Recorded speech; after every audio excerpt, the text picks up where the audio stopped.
Nếu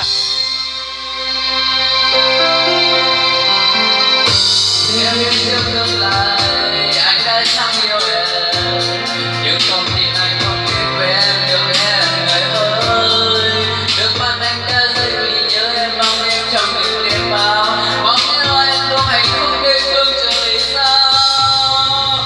Gọi em trong đêm trái tim này xót xa, người yêu ơi hãy quên những tháng năm em đêm hôm nào. Gọi em trong đêm để mình anh tìm nơi nắng cay, một thế giới khác mang anh đi chia đôi thật để đâu có em. Gọi em trong đêm sẽ chẳng thể nào có em, tình nhân ra thế thôi chẳng có đi đâu mà ta lại. Gọi em trong đêm để mình anh chịu nỗi đớn đau, một thế giới khác mang anh đi chia đôi tình chúng ta.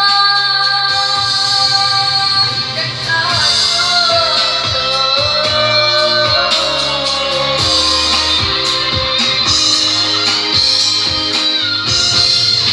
mong em qua bao đêm trái tim này xót xa, người yêu ơi hãy quên đừng say tình nào ta.